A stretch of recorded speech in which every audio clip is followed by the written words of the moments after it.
Hai, balik lagi ke channel saya. Jadi karena di Instagram ada beberapa request yang nanyain kenapa RC-nya bisa kuat masuk air, kuat masuk lumpur. Sebetulnya itu hal yang elementary banget ya. Di RC Adventure tuh wajib yang namanya waterproof, wajib yang namanya kuat lumpur. Tapi nggak sesimpel itu gitu lo bikin RC yang waterproof gitu. Memang ada beberapa cara, jadi nggak ada patokan khusus. Yang namanya waterproof itu intinya melapisi bagian komponen elektronik dengan sesuatu yang kuat gitu, biar nggak kena air. Intinya itu aja kok, sederhana. Tapi pada prakteknya banyak yang memang kadang-kadang udah dilapisi bang, dikasih ini, tapi kok masih masuk air, masih mati gitu. Wah, ada banyak banget yang kayak gitu. Jadi saya bahas dari satu persatu dulu aja. Yang pertama dari baterai. Nah, baterai itu sebetulnya yang namanya LiPo itu pasti waterproof. Cuman kalau saya selalu kasih bungkus plastik gitu. Si konektor ininya juga termasuk. Ini udah saya cas full, udah tinggal baterai buat main lah ya. Gitu. Tapi ini sekali pakai doang ya. Gitu. Kalau udah mau main lumpur nih, udah schedule-nya udah jelas, tujuannya kemana gitu. Misalkan ke M2, ya udah, ini pasti saya bungkus pakai plastik. Ini saya lakban ujungnya gitu, jadi yang ditongolin cuma memang buat konektor ini aja. Ini nggak perlu, karena misalkan gini, kalau misalkan baterai masuk air itu terjadi yang namanya discharge, jadi hilang tenaga. Bukan hilang tenaga dari powernya ya, enggak, jadi lama-lama tuh ngabisin isinya. Jadi selama baterai itu kerendam air, dia bakal nyedot tenaga baterai itu terus gitu. Tapi kalau misalkan ini dibungkus begini, ini kan ada sel-sel kayak gini ya nih, yang kalian bisa lihat, itu tuh air bisa masuk ke dalam, posisinya mengenang di dalam, dan dia akan bikin discharge sendiri, jadi ngabisin power si baterainya ini.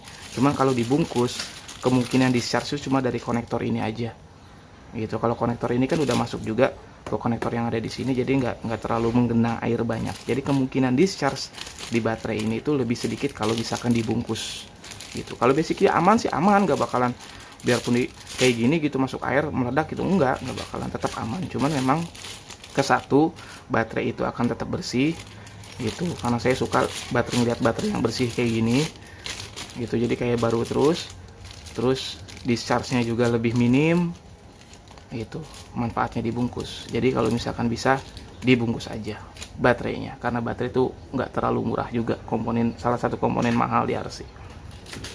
Itu dari baterai. Sekarang yang kedua, kita masuk ke receiver. Ini kayak gini kelihatannya rapih, padahal di dalam boxnya ini tuh semrawut banget kabelnya, jangan kaget ya. Kita buka dulu. Nah, kalau kalian misalkan mau pakai balon atau apapun lah, kan pasti ada bagian yang perkabelan kalian lah, itu harus dibungkus sih, wajib. Kalau saya sih saya pakai box plastik aja kayak gini, jadi lebih aman di dalam. Oke, ini masuk ke receiver.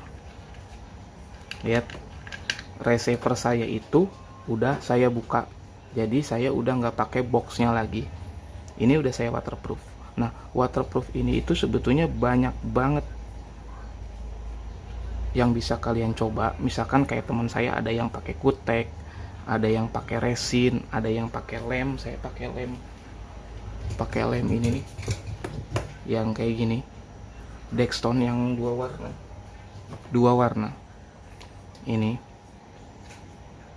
jadinya kayak begini, hitam, dan bungkusnya saya copot. Kenapa? Karena kalau bungkusnya tetap dipasang, kalau menurut saya itu akan tetap ada genangan air di dalamnya gitu. Jadi resiko buat bikin konsletnya ya itu yang sering teman-teman bilang, kalau misalkan masuk air kogging, begitu diangkat dia nyala lagi, atau misalkan udah kering baru nyala lagi, yaitu karena memang di sininya konslet biasanya sih dari receivernya itu. Dan receiver itu tadi saya bilang, kalian boleh pakai kutek, boleh pakai resin, boleh pakai lem kayak gini, boleh pakai apapun boleh, yang penting intinya kuat dan ngelapisi ini itu, harus benar-benar kelapisi semuanya itu. Jadi terserah mau apapun bentuknya, yang penting kalian pengaplikasiannya harus benar-benar rata, harus benar-benar kuat gitu, jangan sampai terkena panas atau apa dia ngelotok. Itu aja, itu dari receiver. Dan salah satu tips yang masih jadi perdebatan adalah dimasukinnya gemuk. Kalian tahu grease? Nah, gemuk. Kalau saya itu saya kasih di sini semuanya. Di bagian atas, bukan di bagian konektornya ini enggak ya. Di bagian atasnya ini kan ada celah. Nih yang kayak gini bisa kalian lihat. Ini ada celah di sini. Nah, kalau misalkan ini masuk air ya kan berarti tetap masuk air juga. Kalau misalkan kalian lem apa juga lebih bagus sih sebetulnya, jadi biar nggak masuk air. Cuman kalau buat receiver saya lebih memilih untuk dikasih grease aja di bagian atasnya sini. Jadi lebih apa ya, lebih bisa menahan air biar tidak masuk ngerembes ke kabel-kabel yang ada di receiver ini, karena bikin kogging. Karena terbukti kemarin saya main di M2, saya nggak ada masalah sekali sama kogging, nggak ada sama sekali sama sinyal yang katanya RC6GS itu radio link ya. Kalau misalkan masuk air sinyalnya hilang, saya nggak ngalamin itu sama sekali. Itu jadi aman-aman aja. Nih kayak gini, ini saya pakai abu-abu, ini saya pakai apa ya, waterproof, aquaproof yang buat genteng. Mungkin teman-teman pasti tahu, saya nyobain tuh, jadi bisa working dan gak ada masalah. Ini buat lampu LED bar saya dan gak ada masalah, aman-aman aja. Jadi apapun bahannya sebetulnya nggak terpaku harus bahan inilah, harus bahan itu. Cuman memang kalau tanya saya bahan apa yang paling bagus ya, saya saranin resin. Resin itu udah paling bener deh gitu. Cuman kalau misalkan receiver gini ya, receiver tuh saya nggak selalu harus nyaranin kayak gini. Kenapa? Karena kalau receiver kalian kayak sekelasnya Futaba atau Sanwa itu harganya lumayan gitu. Kalau di kayak giniin, ini kan resikonya udah nggak bisa dibinding lagi kalau misalkan radio link gitu. Kalau misalkan kayak Sanwa Futaba ada tombolnya atau apanya ya agak susah ngebindingnya lagi gitu. Kayak gini ini udah gak bisa dibinding lagi nih. Jadi kalau ada rusak ada apa ya mau nggak mau harus diganti gitu. Jadi alternatifnya kalian bisa pakein balon aja juga gitu, dibungkus aja ini pakai balon, diikat. Kalau misalkan kalian sayang ya sama receivernya gitu. Yang penting intinya pokoknya jangan sampai bagian ini kena air sedikit pun, harus kering. Next kita ke bagian motor. Motor ini juga agak krusial. Saya akan jelasin satu-satu karena ada dua macam tipe motor yang digunain di RC Adventure. Yang pertama satu motor brushless. Motor brushless itu sebetulnya kuncinya cuma satu. Kenapa? Karena motor brushless itu bagian belakangnya itu nggak terbuka kayak gini. Semuanya tertutup dan itu rapat, itu aman dari air gitu. Jadi cuman masalahnya di motor brushless itu di bagian kabel sensornya. Itu sekelasnya Mamba atau merek-merek yang premium pun masih bisa kogging kalau misalkan masuk air atau masuk lumpur. Itu penyebabnya ya nggak ada lain dari kabel sensornya gitu. Jadi gimana kalian caranya nge-waterproof kabel sensornya yang baik dan benar. Udah itu aja. Selain itu ESC-nya kan kalau udah brushless sudah pasti waterproof gitu, motornya udah aman. Jadi cuma memang dari kabel sensornya. Beda sama kalau kabel brushed apa dinamo brushed ini. Dinamo brushed pun ada dua macam. Ada yang pantatnya ini bagian belakangnya ini tertutup, ada kipas di dalam kayak gambar yang ini. Ada yang model belakangnya terbuka kayak gini. Nah, yang saya pakai di sini kan yang terbuka kayak gini. Nah, masalah yang terbuka kayak gini tuh cuma satu sebetulnya. Di bagian ini kan bagian brusnya nih. Bisa teman-teman lihat. Di sini di bagian masuk brusnya.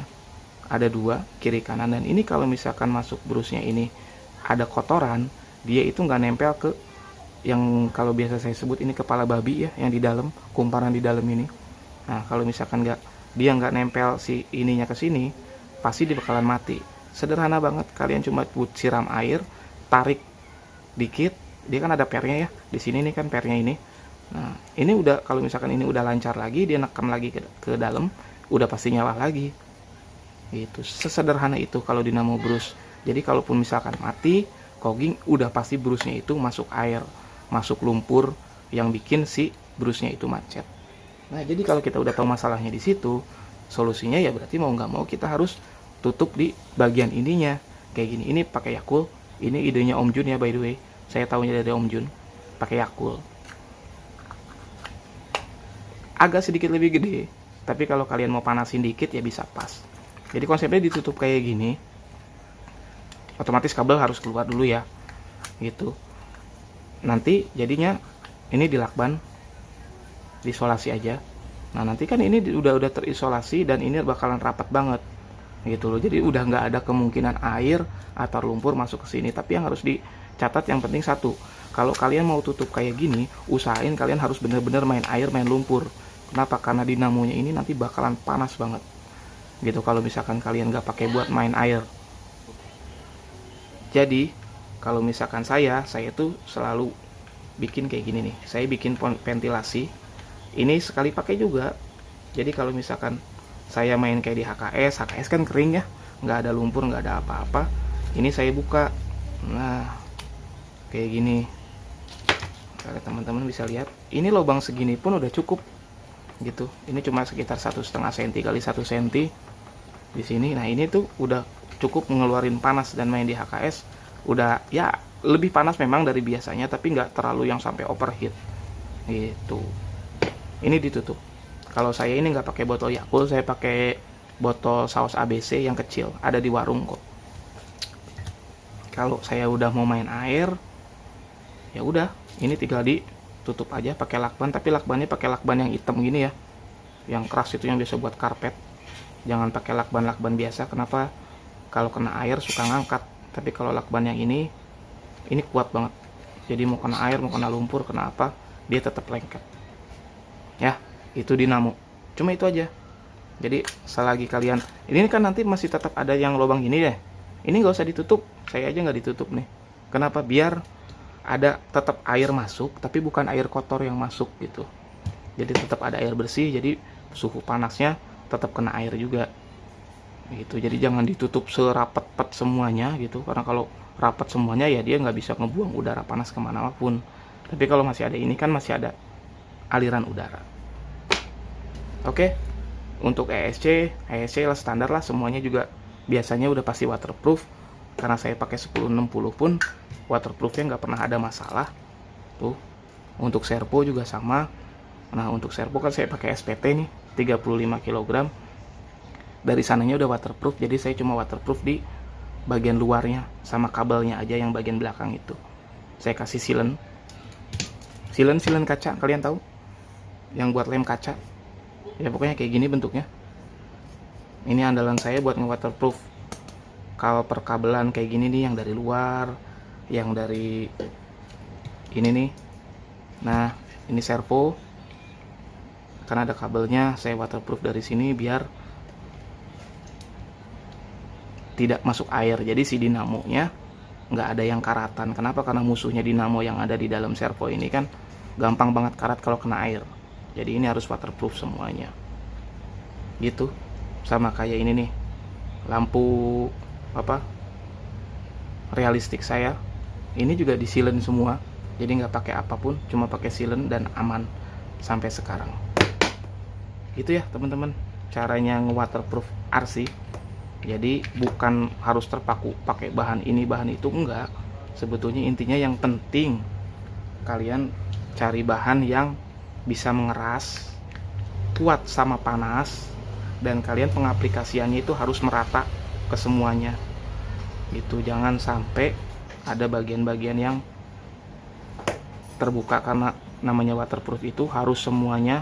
Kalau misalkan mau waterproof, semuanya waterproof, nggak cuma receivernya aja, nggak cuma ESC nya gitu. Karena masalah mati itu variabelnya bisa banyak, bisa dari motornya mati, bisa dari receivernya juga mati, cogging gitu, bisa dari baterainya juga ngedrop karena masuk air kan. Jadi variabelnya banyak, jadi nggak bisa disalahin, bang udah di waterproof kok RC saya tetap masih mati. Ya waterproofnya kayak gimana, harus semuanya. Kalau mau satu waterproof, semuanya waterproof, jadi nggak boleh satu-satu gitu ya. Semoga info yang saya bagikan bermanfaat, dan kalau misalkan ada yang kurang silahkan ditambahkan di kolom komentar. Jadi ini kan kita mau main lagi nih di M2, semoga ini nggak ada masalah. Dan untuk winch udah dibahas di video sebelumnya, ditonton aja buat yang belum nonton. Jadi ya harusnya sih kit saya udah nggak ada masalah, bisa finish dengan aman di M2. Yaudah gitu aja videonya, makasih udah nonton. Bye-bye.